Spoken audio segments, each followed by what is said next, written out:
Benvenuti a tutti, agli iscritti e alle iscritte a questo webinar dal titolo La strada verso l'indipendenza, mettersi alla guida delle proprie finanze. Webinar organizzato da Veneto Lavoro attraverso l'unità operativa Veneto Welfare, di cui io sono la coordinatrice, sono Silvia Cavallarin, in collaborazione con i centri per l'impiego di Veneto Lavoro.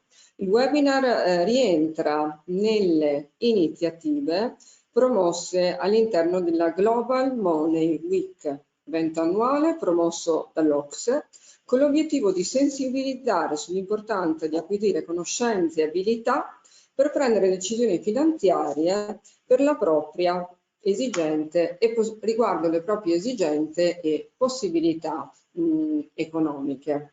Le relatrici di oggi sono la dottoressa Monia Barazzuolla, ricercatrice e analista del mercato del lavoro di Veneto Lavoro, l'avvocato Mariangela Semenzato, presidente del Comitato Pari Opportunità dell'Ordine degli Avvocati di Venezia, e la dottoressa Giulia Sordi, esperta di previdenza complementare e di educazione finanziaria. Iniziamo ad entrare appunto all'interno di questo webinar. Perché lo abbiamo voluto? Abbiamo voluto soprattutto perché Veneto Welfare viene istituito dalla legge regionale 15 del 2017 e la legge si pone tra gli obiettivi la diffusione della cultura al risparmio e alla previdenza complementare. Quindi avere delle conoscenze basiche riguardo alla gestione dei propri risparmi è sostanzialmente oggi necessaria, e vedremo dopo anche che serve a sconfiggere quella che oggi viene definita violenza economica, ma di cui parleremo e approfondiremo con l'avvocato Semenzato. Iniziamo con la dottoressa Monia Barazzuolo, a cui appunto chiedo: possiamo considerare il divario finanziario e quello lavorativo come parte dello stesso problema? Grazie Silvia, buongiorno a tutte e a tutti. La risposta breve alla tua domanda è sì, ma non vogliamo ovviamente banalizzare il tema e quindi proviamo a supportarlo con alcuni dati concreti, seppur brevemente ovviamente nel tempo che ci è dato. La Banca d'Italia conduce ogni 3 anni un'indagine sul tema dell'alfabetizzazione finanziaria degli adulti. Se guardiamo all'ultima indagine condotta nel 23, di cui avete la rappresentazione brevemente in questa slide, vediamo come nel nostro paese in effetti l'alfabetizzazione finanziaria non è che goda proprio di ottima salute. Su una scala da 0 a 20 il livello di alfabetizzazione finanziaria complessivo è pari a 10,7, e in miglioramento sicuramente rispetto a quanto è avvenuto nell'indagine, quando è stato rilevato nell'indagine precedente del 2020, ma sicuramente è un livello che non è ancora sufficiente. L'indagine della Banca d'Italia ci dice poi che a livello di alfabetizzazione finanziaria contano molto alcune caratteristiche delle persone. In particolare aumenta al crescere del titolo di studio, mentre l'alfabetizzazione finanziaria è più bassa per i più giovani, 18-34 anni, e per gli over 64. Infine ci rileva che esiste un divario di genere che penalizza le donne, ossia il punteggio delle donne è inferiore di circa 0,4 punti rispetto a quelli degli uomini. Come vedete 10,5 è il livello di alfabetizzazione registrato da Banca d'Italia nel 2023 per le donne, 10,9 per gli uomini. Allo stesso tempo, l'Osservatorio su consapevolezza e comportamenti finanziari e assicurativi degli italiani conferma queste disparità nelle nuove generazioni in particolare e nelle donne. In particolare quello che rileva per le donne è che sono meno coinvolte nelle decisioni finanziarie del nucleo familiare e sono più esposte al rischio di gestioni finanziarie di qualità peggiore, inferiore a quello che farebbero i maschi alla fine, gli uomini. Sono quindi gestioni finanziarie meno vantaggiose per le donne stesse e di fatto le portano anche a disporre di un reddito di rendite previdenziali inadeguate quando poi raggiungono l'età pensionabile. In molti si sono interrogati sulle cause di queste differenze. Ciò che emerge da diverse ricerche è che il gap non può essere attribuito a una serie di fattori sociali, culturali, economici e che però tali fattori non riguardano differenze innate tra i generi, ma sono appunto piuttosto causati da aspetti del contesto esterno. Le principali cause riguardano ad esempio gli stereotipi di genere che influenzano l'accesso all'educazione finanziaria. Gli stereotipi possono in qualche modo influenzare il modo in cui le ragazze e le donne vengono incoraggiate a sviluppare le proprie conoscenze finanziarie. Ad esempio, possono essere incoraggiate a concentrarsi anche negli anni dello studio su materie diverse dalla matematica e della finanza e questo quindi può influenzare il loro accesso in primis all'educazione finanziaria, ma di conseguenza anche a competenze legate all'educazione finanziaria che poi mostrano diciamo una diversa capacità di gestire quelle che sono le risorse che loro avranno dal lavoro o da altre attività nel corso della loro vita. Contribuiscono anche a questa differenza, a questo gap, le disparità di reddito che limitano ovviamente le opportunità di investimento delle donne. E devono essere poi considerate anche le carriere e i ruoli familiari delle donne. L'attività di cura nella famiglia può limitare il tempo disponibile delle donne a concentrarsi sulla gestione finanziaria personale. E infine le ricerche riscontrano anche una mancanza di modelli di ruolo femminili nell'ambito finanziario che può influenzare la percezione, soprattutto nelle giovani generazioni, nelle giovani donne, di quella che è la capacità delle donne ad avere successo nel campo finanziario. Ecco, alcuni di questi aspetti sono esattamente quelli che ritroviamo anche in un altro divario di genere, che è quello che riguarda il lavoro. Il divario occupazionale di genere è la differenza tra i tassi di occupazione maschili e femminili. Nel 2023 in Veneto, nella popolazione occupata 15-64 anni, il divario occupazionale è stato in media pari a circa 15 punti percentuali. È un risultato che è migliore rispetto a quanto è stato realizzato nel 22, quindi da un lato è positivo, seppur comunque non dovrebbe esserci in quanto il divario occupazionale dovrebbe essere pari a 0. Se guardiamo a livello nazionale, sicuramente il Veneto, il 15 punti di differenza, 15 punti percentuali di differenza in Veneto sono un risultato migliore rispetto a quanto realizzato a livello nazionale, dove il divario è di circa il 18 punti percentuali.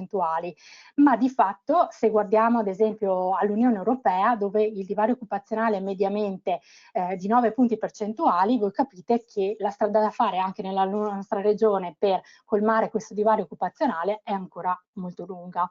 Ma perché in generale le donne partecipano meno al mercato del lavoro? Le donne lavorano meno non per scelta, ma perché spesso la cura alla famiglia, alla casa, grava molto di più su di loro che non sugli uomini. Mediamente le donne si occupano della casa o dei familiari 5 ore al giorno contro le 2 ore di cui si occupano gli uomini. Allo stesso tempo, anche quando la donna contribuisce in modo equo al reddito della famiglia, di fatto anche in quel caso si assumerà molto più del partner uomo i carichi di cura familiari della casa. allo stesso tempo, quando le donne lavorano, si trovano intrappolate in una doppia segregazione. Una segregazione orizzontale, perché avendo la necessità di garantirsi più tempo da dedicare alla cura della famiglia e della casa, spesso trovano occupazione in lavori più flessibili, che però sono penalizzanti nei salari e anche nelle opportunità di avanzamento di carriera. E da qui la seconda segregazione che pesa sulle donne, che è quella verticale, ossia che le donne faticano ad accedere a ruoli di leadership. La maternità poi diventa un punto di svolta. Molte donne interrompono la carriera o scelgono il part-time, con effetti duraturi non soltanto sul loro reddito presente, ma anche su quello che sarà poi la loro pensione, e in qualche modo così si aumenta il rischio di povertà futura proprio delle donne. Il divario occupazionale si modifica quindi al variare dell'età, riflettendo in qualche modo quelle che sono le tappe, le fasi della vita, soprattutto personale, delle donne rispetto a quelle che, anche se la paternità eccetera contraddistingue ovviamente anche gli uomini, ma la risposta degli uomini a questi eventi personali è diversa rispetto a quella delle donne, e questo influisce appunto su quelli che sono la lunghezza delle carriere e la loro stabilità. Come quindi potete constatare, ritornando alla domanda iniziale, possiamo considerare il divario occupazionale, il divario finanziario e quello lavorativo come parte dello stesso problema? Ecco, vi rendete conto che gli stereotipi di genere, le disparità di reddito, le carriere, i ruoli familiari ritornano tra le cause sia di quello che è il divario finanziario, sia di quello lavorativo. Quindi in qualche modo, seppur brevemente, velocemente, abbiamo risposto alla tua domanda, Silvia, e con questo ringrazio tutti l'attenzione e ti ripasso la parola. I numeri ci servono per andare a descrivere qual è il momento, qual è la società oggi. La collega Monia Barazzuol ci ha descritto la connessione tra il divario finanziario, c'è una connessione tra il divario finanziario e il divario lavorativo, arrivando a dire che effettivamente c'è la connessione. Il dato ci dice che le donne sono meno afferrate rispetto ai temi dell'educazione finanziaria, quindi del risparmio. La domanda all'avvocato Semenzato, che è anche la presidente del Comitato Pari Opportunità: una scarsa educazione finanziaria può far incorrere in quella che oggi viene chiamata, insomma, in quella di cui oggi si parla, che è la violenza economica? Buongiorno dottoressa e buongiorno a tutte le iscritte e tutti gli iscritti. La risposta è assolutamente sì. Molto spesso la mancanza di autonomia economica, di capacità finanziaria delle donne non è frutto di una scelta o di scarsa intraprendenza, ma è frutto di una relazione violenta, che è ciò di cui vi vorrei parlare questa mattina, dandovi pochi elementi. Sicuramente una scarsa conoscenza delle tematiche che ci ha illustrato brevemente ma molto efficacemente la dottoressa Barazzuol concorre nel grande rischio poi di imbattersi in una relazione violenta, in una relazione che diventa limitante per l'autonomia economica delle donne e che quindi poi non solo li limita economicamente, ma limita la loro libertà di liberarsi poi da questo tipo di relazioni.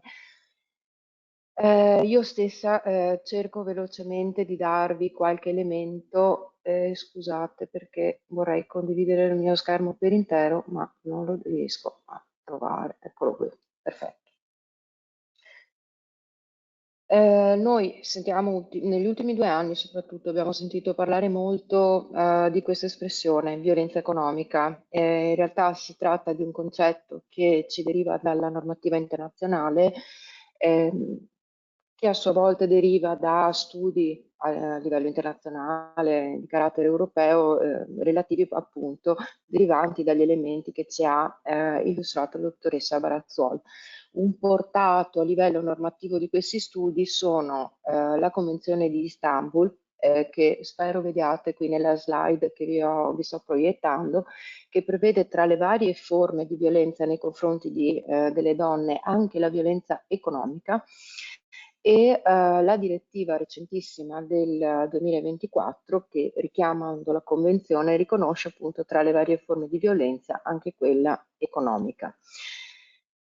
Di che cosa parliamo? La violenza economica si può esprimere in una relazione in molti modi, che io qui ho cercato un po' di esemplificarvi. Il controllo economico, in cui l'autore della violenza, che normalmente è il partner di sesso maschile, statisticamente noi lo sappiamo, sono gli uomini, numericamente quelli che risultano essere in prevalenza autori di violenza, quindi anche sul piano economico. Dicevo, il controllo economico è quello che si verifica quando l'autore di violenza limita l'accesso della donna, della partner, alle risorse economiche personali o familiari. Per esempio, questo si verifica non soltanto quando il partner non le dà, ad esempio, soldi sufficienti per provvedere alla famiglia, ma nel caso di donne che lavorano, per esempio, gestisce lui lo stipendio, quello che la donna guadagna, quindi la donna lo conferisce in casa, ma poi è il marito o il compagno a decidere se possa spendere, quanto possa spendere, a controllare le sue spese, per esempio tramite un estratto conto, chiedendo gli scontrini. Questi casi vi sembreranno, come dire, un po' così arcaici rispetto al fatto che siamo nel 2025, ma questo succede, lo vediamo molto frequentemente. Lo sfruttamento economico è un'altra forma di controllo economico e di limitazione dell'emancipazione femminile, della libertà alla fine della donna, perché appunto è quando le donne vengono fatte lavorare per anche più ore di quello che è necessario, vengono sfruttate in famiglia come uniche lavoratrici in famiglia, vi farò poi qualche esempio, o appunto si gestisce in maniera, come dire, separata tutto quello che loro incassano. Sabotaggio economico invece si pone su un altro piano, cioè quando si limita la libertà della donna di lavorare, si fa sì che possa, come dire, avere accesso soltanto a lavori per esempio umili o di poche ore, viene messa in difficoltà nel momento in cui magari vuole cercare un'occupazione migliore. Oppure, che ne so, le si toglie l'utilizzo della macchina, non la si aiuta con i figli in modo tale che sia libera di andare a lavorare, si mettono in atto tutta una serie di comportamenti magari ricattatori sul piano morale quando la persona vuole andare a lavorare, tanto per farvi qualche esempio. L'abuso economico, la violenza economica è un fenomeno così tanto conosciuto e così tanto studiato, molto, un po' meno da noi, insomma noi siamo, in Italia siamo leggermente più indietro, però vedrete a breve che i nostri bravi passi avanti li stiamo facendo da questo punto di vista. È così tanto studiato che addirittura è stata elaborata questa scala di valutazione proprio delle condotte abusanti sul piano economico, sul piano patrimoniale, venendo ad enucleare una serie di comportamenti che chi valuta appunto la sussistenza dell'abuso va a cercare nella storia personale, e quindi questa scala ovviamente ho voluto così condividerla con chi mi ascolta, con chi ci ascolta, proprio perché è utile ad identificare alcuni dei comportamenti che magari molto spesso si tende a pensare che siano normali in una relazione, e invece normali non sono. Vorrei fare un appunto, cioè un appunto, ma non una critica, proprio un'osservazione, una precisazione rispetto a quanto prima ho sentito dire dalla dottoressa, perché è vero che le donne non scelgono magari il part-time perché, cioè, non lo scelgono liberamente. Devo dire che però potremmo in molti casi parlare di una sorta di scelta culturalmente orientata. In realtà vi sono molte donne che scelgono di lavorare part-time in maniera libera, non consapevoli che poi questo tipo di scelta in realtà potrebbe in futuro non essere accompagnata. Mi è capitato di consigliare a delle persone che venivano a chiedere consulenza ancora in corso di gravidanza, consulenza su cosa fare, per esempio, se sposarsi, non sposarsi, una serie di altre scelte che venivano da me molto serene dicendomi: ma sa avvocato, io intanto ho deciso di lavorare part-time perché comunque ci pensa mio marito, fa lui questo, fa lui quello, eccetera. E io ho dovuto avere così la parte un pochettino, come volete dire, dell'uccello del malaugurio, dicendo: guardi signora, adesso va tutto bene, ovviamente avete un momento assolutamente sereno, però tenga presente che se in futuro le cose dovessero andare male, questa scelta la pregiudicherà anche sul piano previdenziale, dal punto di vista anche della libertà, eventualmente di scegliere una separazione, di avere di gestire un affidamento condiviso dei figli, cose di questo tipo. Quindi sempre attenzione anche a quando si crede di scegliere un percorso, chiedersi se lo si sta effettivamente scegliendo o se lo si sta facendo perché, come ci ha detto la relatrice precedente, culturalmente sono sempre le donne che devono seguire bambini, genitori, scusate, o familiari malati o disabili e cose di questo tipo. Questa slide introduce a qualche esempio pratico che riferisce ad alcuni casi che io ho seguito personalmente di persone, di donne maltrattate. In questi casi di maltrattamento familiare si inseriscono pesantissime condotte di violenza economica, di sfruttamento economico che vi porto come esempio proprio perché si comprenda che si tratta di casi che ormai la nostra giurisprudenza e i nostri giudici considerano come vero e proprio reato di maltrattamento. Ovviamente questi sono tutti nomi di fantasia perché per ragioni legate al segreto professionale non potrei certamente fare riferimenti che rendano riconoscibili le singole persone. E però, per esempio, Irina è una donna che viene, come dire, circuita, portata a una relazione di convivenza in cui il compagno la lusinga facendole credere che condividendo le spese e andando a vivere insieme, lei finalmente potrà liberarsi, sgravarsi del peso economico, insomma, di tutte le sue spese, l'affitto, il mantenimento, le bollette, eccetera. Nel momento in cui va a convivere con lui, in brevissimo tempo, lui porta a vivere con sé la madre ed il fratello. Né lui né la madre né il fratello lavorano. Irina viene mandata a lavorare, deve mantenere tutti e tre e non solo. Resa unica intestataria del contratto di locazione, deve pagare l'affitto per tutti, pulire per tutti, fare la spesa per tutti e viene minacciata di subire lo sfratto e di trovarsi coperta di debiti perché praticamente tutte le utenze, il contratto di locazione sono intestati a lei, quindi se lei non continuerà a lavorare, a mantenere tutta la famiglia, tutti i debiti insomma le piomberanno addosso condannandola a una vita di miseria. E questa è una storia vera ovviamente da cui questa donna si è liberata con un percorso difficoltoso in cui per fortuna l'abbiamo aiutata, l'ha aiutata molto anche il centro antiviolenza.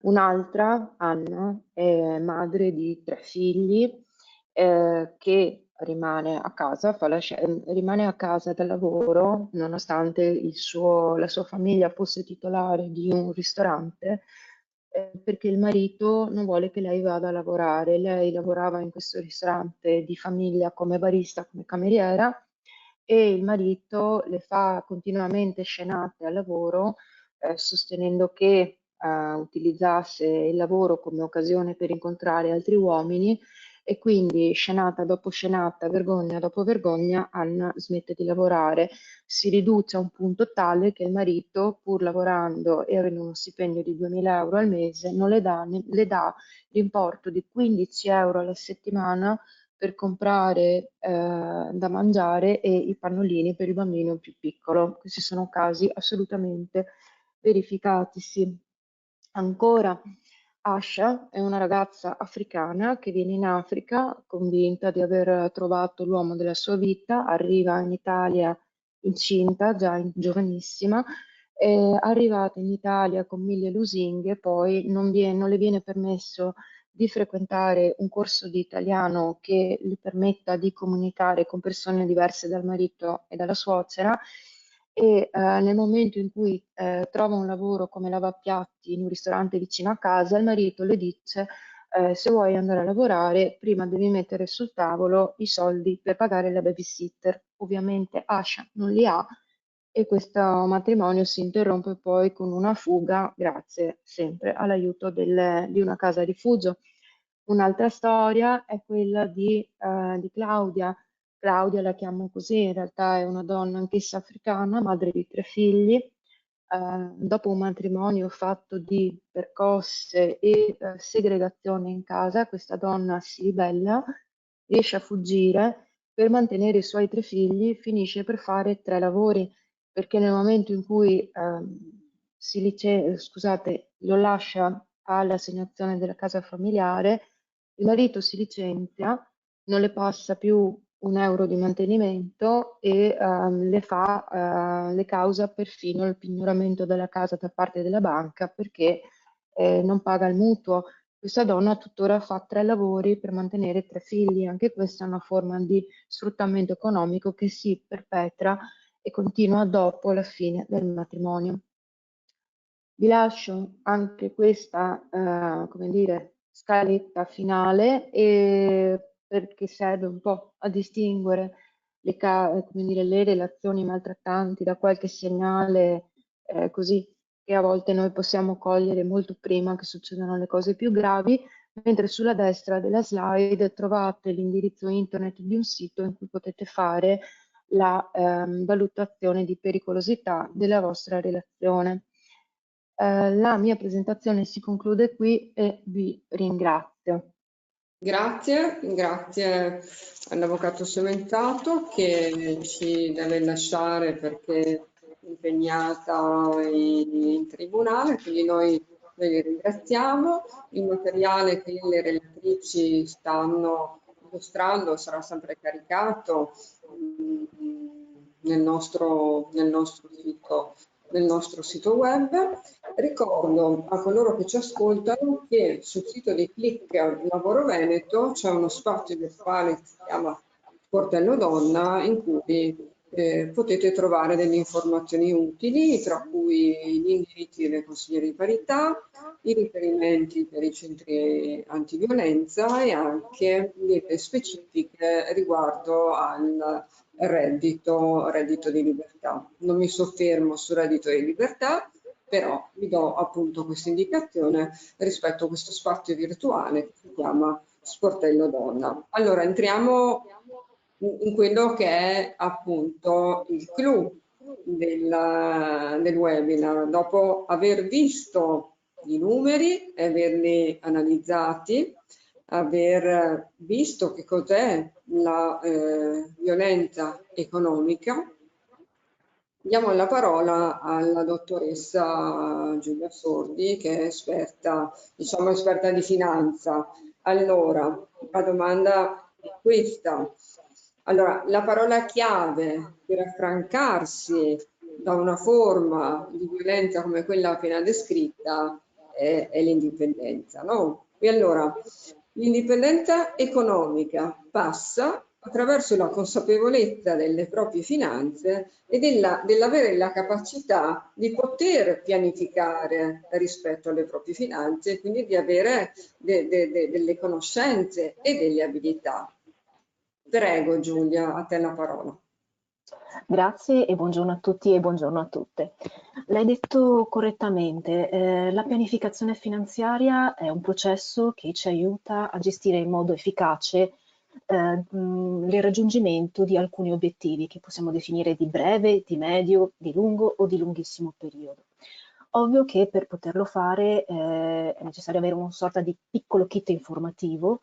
Oggi, avendo poco tempo a disposizione, andremo a, diciamo, sviluppare gli argomenti indicati nella slide, in quanto innanzitutto è necessario quantificare quanto sono le risorse a nostra disposizione. Per questo faremo due parole molto veloci sulla busta paga, o meglio, su come eventualmente si quantifica l'importo che effettivamente poi ci viene bonificato una volta che avviamo un rapporto di lavoro.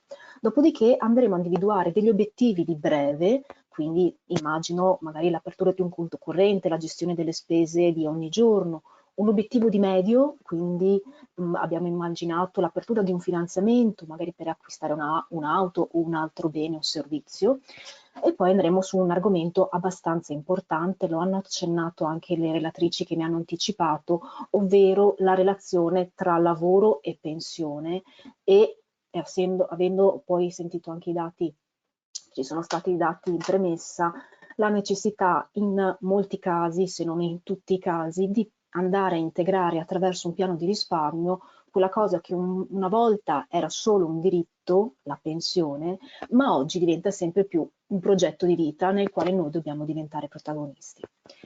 Vado quindi veloce alla slide successiva.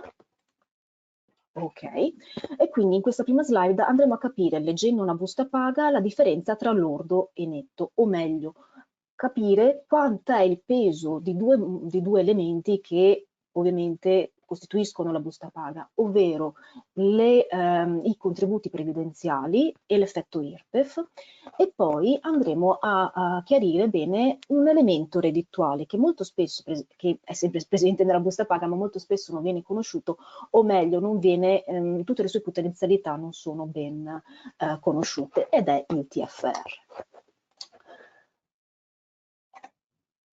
Eccoci qua. Allora, il passaggio tra lordo e netto, cioè tra quanto mi riconosce il datore di lavoro e quanto effettivamente poi mi arriva in conto corrente, in mezzo ci stanno i contributi previdenziali. Cosa sono? Sono una trattenuta del mio reddito operata da parte del datore di lavoro che consente l'erogazione da parte dell'INPS o dell'ente previdenziale al quale sono associato di pagare le attuali pensioni, quindi un fine previdenziale, e anche altre misure assistenziali, pensiamo alla malattia, alla gravidanza e tutte le altre opzioni che sono presenti nel nostro paese. Nell'esperienza che ho avuto nel corso degli anni, ho avuto sempre la percezione che i lavoratori non avessero un'idea chiara di quanti contributi ogni mese versiamo all'INPS o all'ente di riferimento. Alcuni erano molto precisi e dicevano il 9-19%, altri dicevano 20, altri dicevano 30. In realtà quasi tutte le percentuali sono corrette. Dipende dal tipo di lavoratore che sono.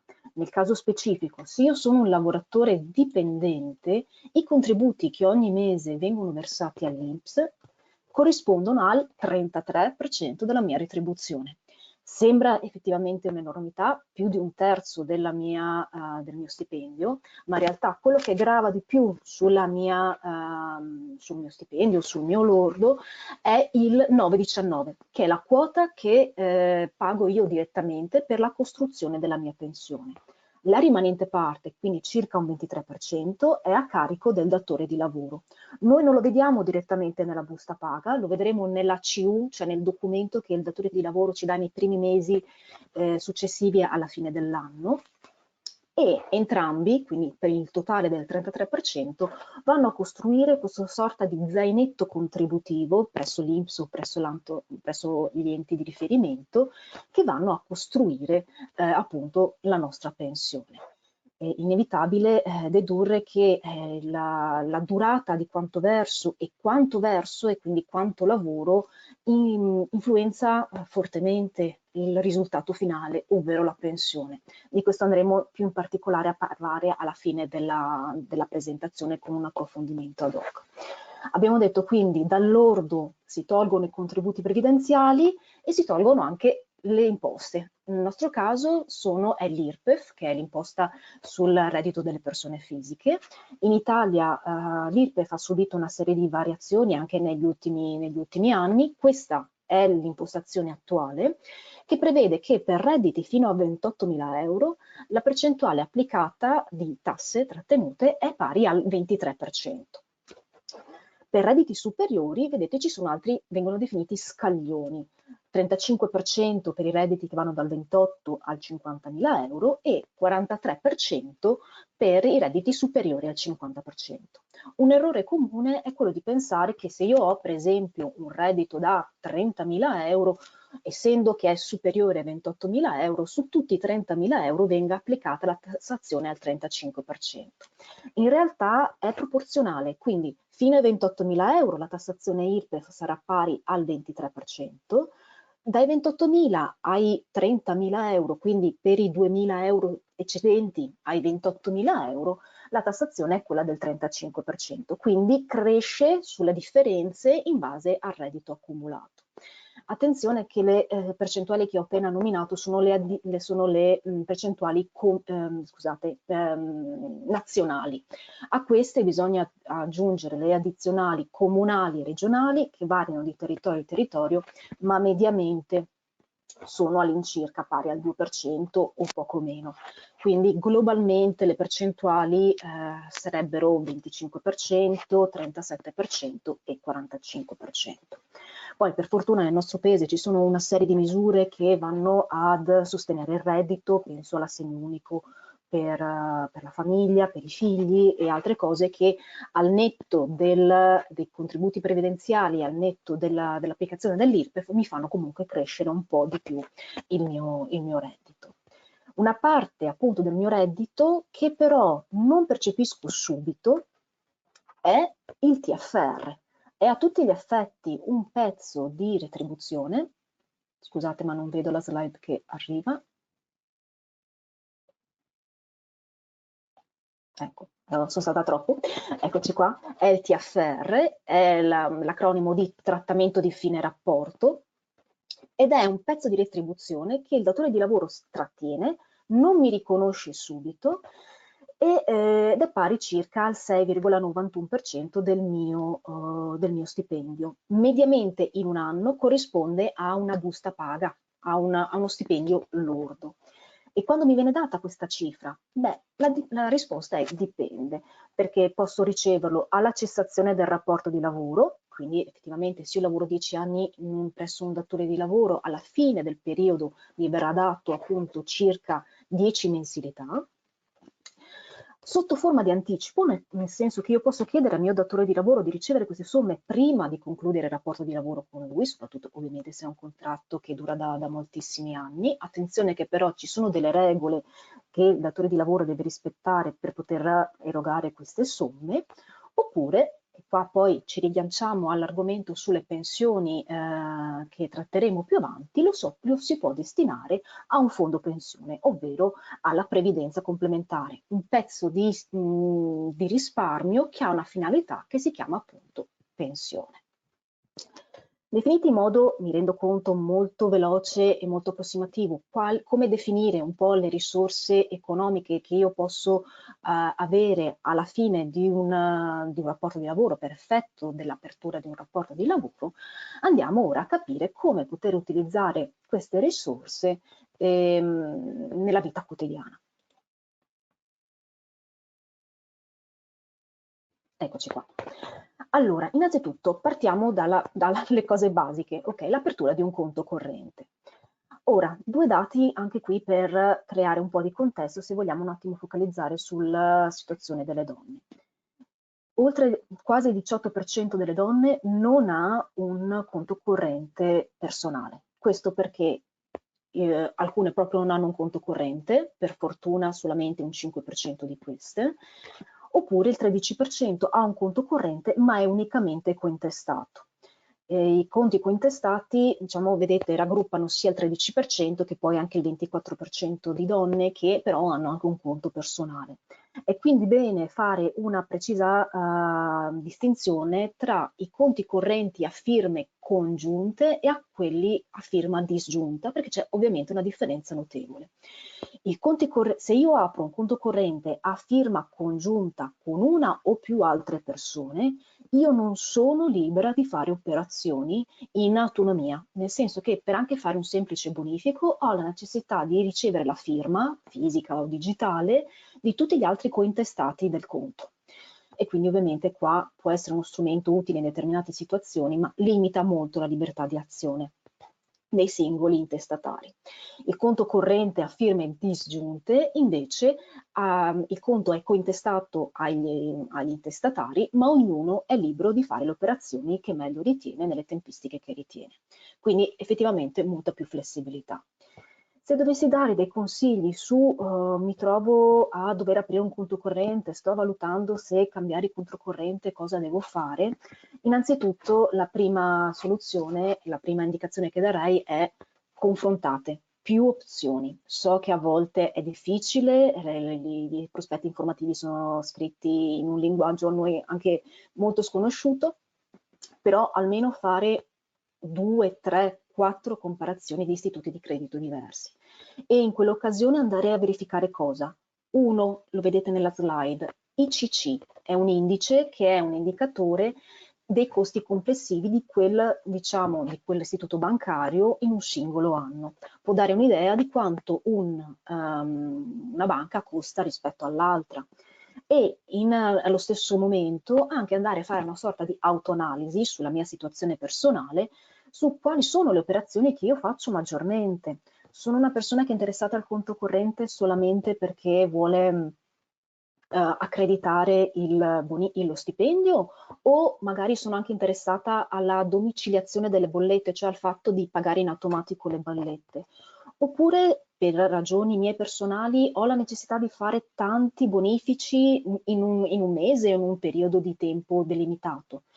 Ecco, una volta definiti quali sono le operazioni a cui sono interessata, bisogna andare a vedere con un attimo di precisione se queste operazioni rientrano nei costi fissi, quindi una sorta di canone che io pago ogni anno alla banca, oppure si rientrano nei costi variabili e che quindi devo pagare ogni volta che eseguo questo tipo di operazione. E anche quanto costa questo tipo di operazione variabile, perché ovviamente qua la differenza magari non se ne accorge, ma ovviamente le mie disponibilità liquide scendono perché assorbite dai costi di cui magari non ero a conoscenza. Agganciati a un conto corrente, poi generalmente c'è la possibilità di utilizzare diversi strumenti di pagamento. Io vi lascio qui le slide che saranno messe poi a disposizione anche sul sito e vado abbastanza veloce perché purtroppo il tempo è sempre tiranno. In questa sede volevo solamente fare un appunto sulla differenza tra carta di debito e carta di credito. La carta di debito, che impropriamente chiamiamo bancomat, è quello che ci permette di riscuotere i soldi allo sportello e anche di fare delle operazioni nei negozi con il POS e ha una valorizzazione quotidiana, vuol dire che se io faccio un'operazione oggi, domani la vedo già segnata all'interno del mio estratto conto online ed è già in diminuzione della mia liquidità. La carta di credito invece prevede una vera e propria apertura di linea di credito, quindi vuol dire che io divento una sorta di debitore perché faccio una serie di operazioni, ma io oggi, domani, dopodomani non pago nulla, il mio conto corrente rimane congelato, istantaneo, perché l'addebito avviene generalmente il mese successivo. Ecco, se io dovessi dare un consiglio in tal senso è quello di andare a negoziare, ma probabilmente sarà la stessa banca a suggerirvelo, l'addebito della carta di credito e quindi tutte le operazioni che ho fatto il mese precedente in una data successiva, la data di accredito dello stipendio. Quindi se ovviamente so che il datore di lavoro eroga lo stipendio il 10 del mese, prevedere l'accredito l'addebito, scusate, della carta di credito intorno al 15, in modo tale che non ci sia quella cosa che fa un po' paura detta, ma ovviamente succede, non è la fine del mondo, in molti casi si può recuperare, il cosiddetto conto scoperto, creare un buco nel conto corrente perché non c'è più liquidità. Qui velocemente le altre forme di strumenti di pagamento, una parola solamente sulle cambiale. Mi rendo conto che non è uno strumento che viene utilizzato tutti i giorni, l'ho inserito solo perché in passato, e anche oggi, però soprattutto in passato, molte persone sono rimaste scottate perché firmavano questo documento senza sapere che firmando questo documento si addebitavano un debito di una seconda persona. Quindi molta attenzione quando firmiamo i documenti, perché inconsciamente possiamo anche diventare noi i debitori di un debito che non abbiamo creato. Quindi mi raccomando, sempre leggere tutto o farsi spiegare laddove non si capisce, mai firmare cose che non siamo pienamente consapevoli. Siamo qui ora nell'immagine, nell'ipotesi di un finanziamento, può essere di medio, in realtà un finanziamento può essere più breve, medio, lungo periodo. Ci siamo focalizzati su un finanziamento di media durata, quindi per l'acquisto di un'auto. Cosa fare attenzione? Due elementi. Il TAN, il tasso annuale nominale, è il tasso che mi fa, che determina il calcolo degli interessi, quanto io devo pagare a quella società per effetto del fatto che mi hanno prestato dei soldi. E a questo si aggancia il TAEG. Diciamo che tutte, sia il TAN e il TAEG, siamo abituati a sentirle soprattutto durante le pubblicità, più che altro perché sono obbligati a dirlo, però un po' la sonorità dovremmo avercela. Il TAEG è il tasso annuo globale, effettivo globale, ed è il tasso che ingloba sia il tasso di interesse sia tutte quelle spese collaterali all'avvio della pratica di finanziamento. Può essere proprio il costo di avvio della pratica, l'emissione del conto di pagamento mensile, tante altre piccole cose. Questo è un esempio concreto sotto, vedete l'acquisto di una macchina di circa 15.000 euro con un TAN del 6,40 e un TAEG leggermente superiore del 7,70. Inutile dirlo, ma ovviamente, visto che ci siamo, lo specifichiamo, se io riesco a fare un finanziamento di più breve durata, meno interessi pago. Lo vediamo nell'esempio.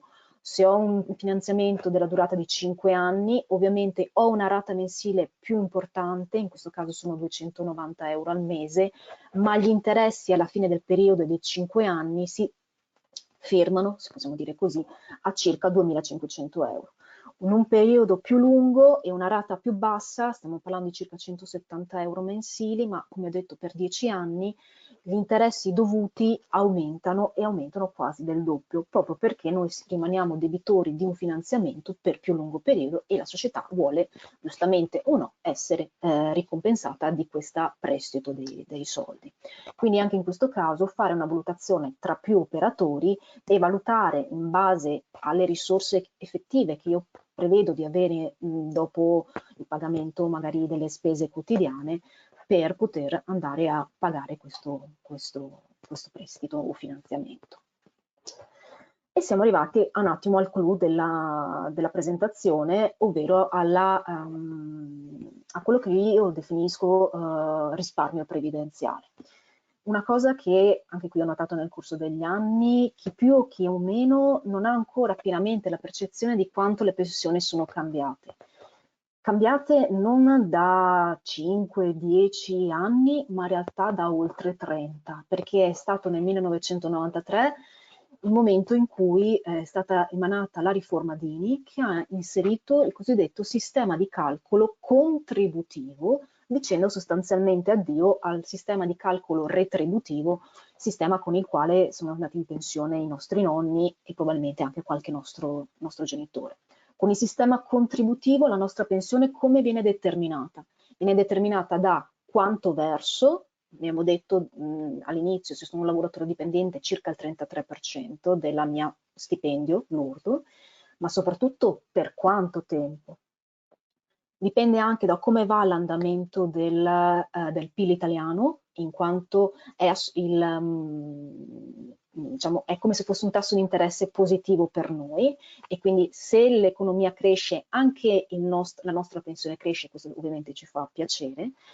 E un altro elemento non banale è l'aspettativa di vita dopo il pensionamento. Quanti anni mediamente vivrò dopo aver iniziato a prendere la pensione? Lo vediamo bene in questo schema. Immaginiamoci questo salvadanaio, okay, con le contribuzioni che entrano mese per mese, anno per anno, e piano piano si ingrandisce in base a quanti soldi ovviamente nel tempo vengono versati e anche in base magari alla crescita del nostro sistema Italia. Ecco, immaginiamoci, se io sono lavoratrice che inizio a lavorare subito e le attuali regole dicono che per andare in pensione anticipata, che l'anticipata non è tanto, però definiamola anticipata, io come lavoratrice devo avere almeno 41 anni e 10 mesi, se sono un uomo un anno in più. Immaginiamo, lavoro e ho un salvadanaio di questa dimensione. Ecco, però attenzione, perché se io ho dei buchi contributivi e quindi per un determinato periodo di tempo non verso, se idealmente il mio salvadanaio doveva essere di questa dimensione, ecco che si riduce.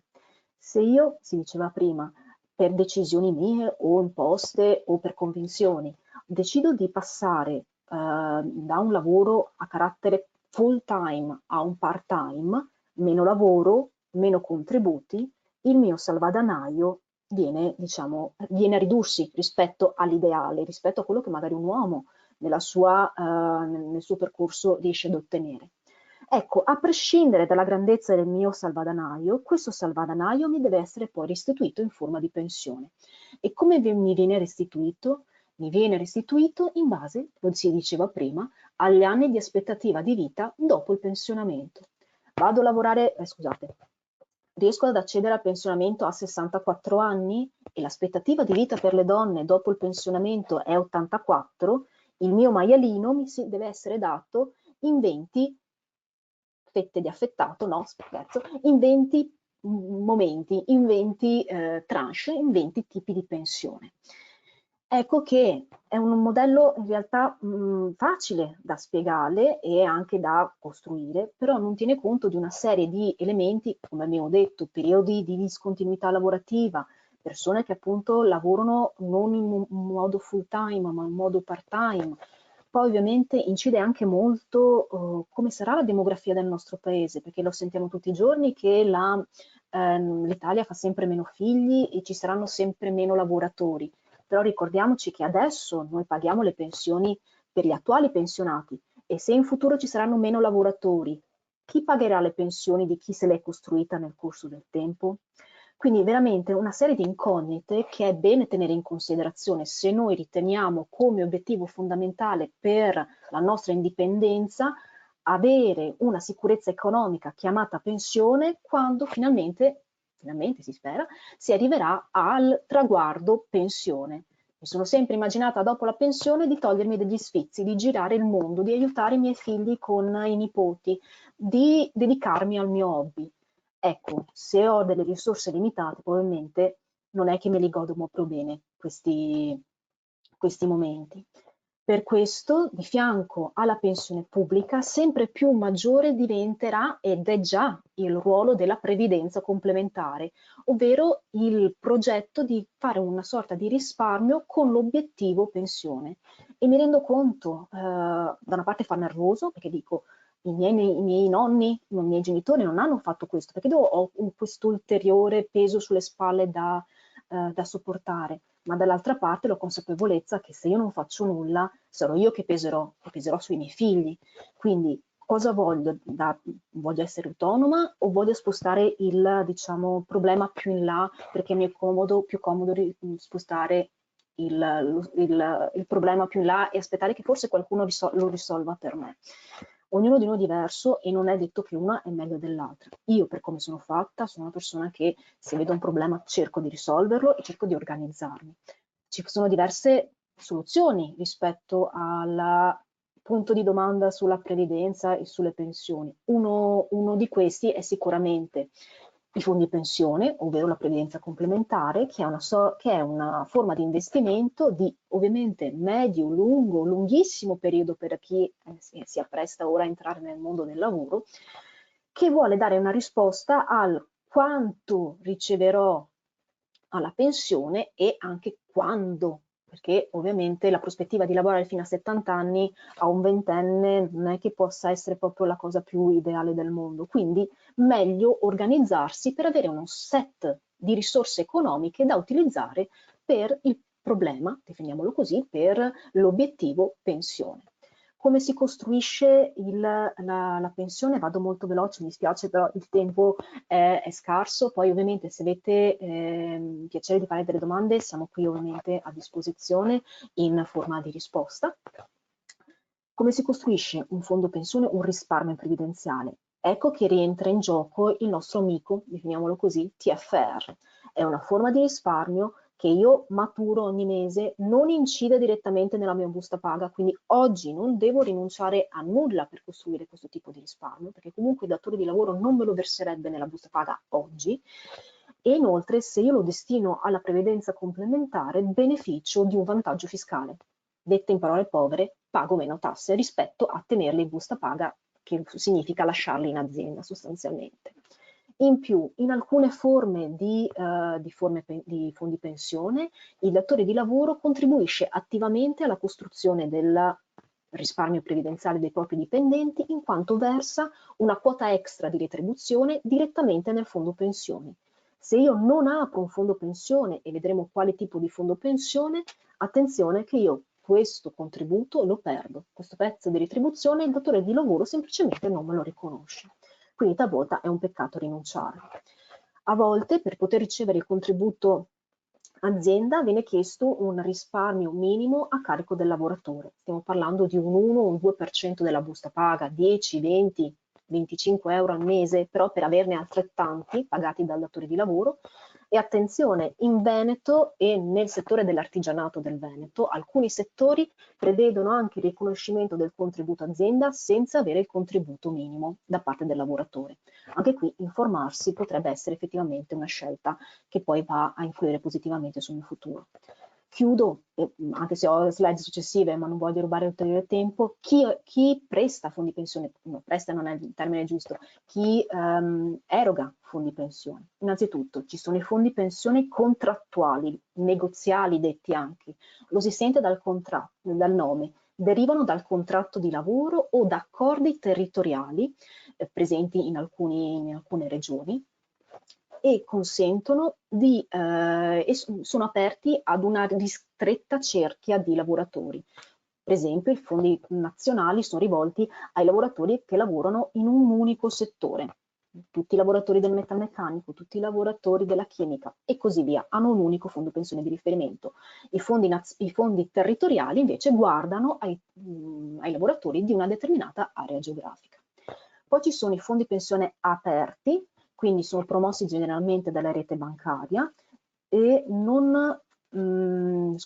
possono accedervi tutti. E poi ci sono i PIP, cioè i piani individuali pensionistici, sono contratti di natura assicurativa, però avente sempre connotazione previdenziale. Di queste tre forme, solamente i fondi contrattuali generalmente ricevono il contributo azienda. Può essere che vengano riconosciuti anche i fondi aperti o i PIP, ma ci devono essere degli accordi specifici tra azienda e fondo pensione aperto o PIP. Invece nei fondi contrattuali questo avviene in automatico, proprio perché è un elemento contrattuale. Qui su questa slide mi soffermo solamente 10 secondi per dire: è un falso mito quando sentite dire io non faccio il fondo pensione perché sennò non riesco a toccare i miei soldi finché non vado in pensione. Falso. Il fondo pensione può essere utilizzato anche prima e molto spesso viene utilizzato molto prima. Vi lascio la slide per poi andare a analizzare nel dettaglio come e perché. E infine un'indicazione di massima su come poter scegliere un fondo pensione qualora foste interessati ad aprirvi a questa opzione. In dubbio, informarsi, cercare informazioni su più fondi pensione, confrontare innanzitutto i costi. Attenzione che i costi sono molto determinanti, soprattutto se devo fare un investimento di lungo periodo, perché ovviamente grava su tantissimi anni, e alcune forme pensionistiche, alcuni fondi pensione sono effettivamente molto più costose di altre. Tendenzialmente come proporzione un fondo contrattuale costa circa un quinto di un fondo privato, se non anche di più, quindi da stare un po' attenti a valutare questo elemento. Valutare ovviamente non solo il costo, perché ovviamente non è che andiamo a selezionare, magari a comprare una macchina solamente perché costa meno, a volte ci piacerebbe anche capire se hanno degli optional in più, quindi ovviamente fare una valutazione anche complessiva e confrontarsi con tutti, non aver paura di chiedere. Uno dei limiti principali che alcune ricerche hanno evidenziato è che le donne non parlano, donne in questo caso, non parlano di soldi, non si confrontano né in famiglia né con gli amici né nella loro sfera privata su temi finanziari. È un gran peccato perché anche in quei luoghi si può raggiungere l'autonomia finanziaria attraverso l'educazione finanziaria. E alla fine scegliere, se bisogna scegliere un fondo pensione non procrastinate, il tempo può essere un alleato anche finanziariamente parlando, perché, e qui con questa vi lascio, ovviamente non si può tornare indietro e cambiare l'inizio, ma puoi iniziare, scusate, dove sei e cambiare il finale, quindi essere protagonisti del nostro futuro. Grazie per l'attenzione e alla prossima. Grazie a Giulia. Passo la parola, vi invito a seguirvi nei nostri canali social e passo la parola a Monia.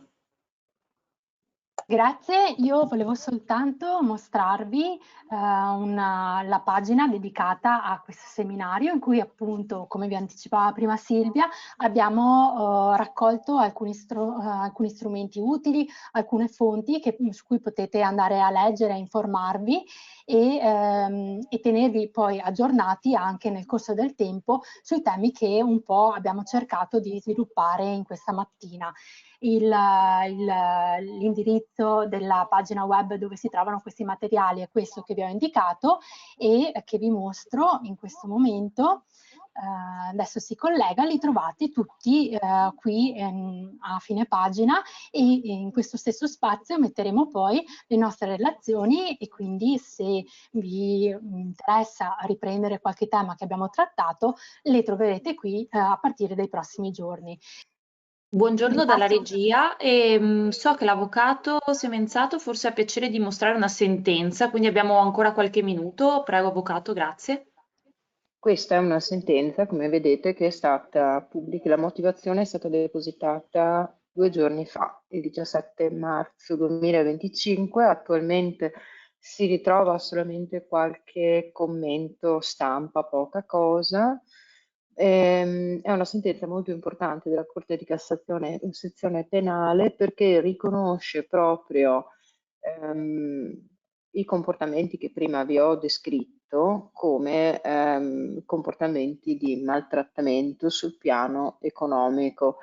Spero che si possa vedere qui nella parte centrale che proprio la Corte dice non possiamo valorizzare solamente le condotte maltrattanti sul piano fisico, cioè le aggressioni, ma dobbiamo valorizzare tutte le componenti di diverse sfumature in cui si esprime la violenza, da quella psicologica fino a quella economica. E più sotto si dice qui, sto cercando qui con il cursore un po' di farvi vedere, si parla di condotte dell'imputato sistematicamente volte a sminuire anche con insulti sessisti la dignità della persona, della moglie quale donna, ricorso ad aggressioni psicologiche con minacce di morte ed incessante pressing psicologico che aveva spinto la donna a lasciare l'attività lavorativa e ritagliarsi un ruolo esclusivamente casalingo scandito da rigorose regole dettate dal marito e fondate su una discriminatoria ripartizione dei compiti. E qui la Corte dice proprio, ribadisce che si tratta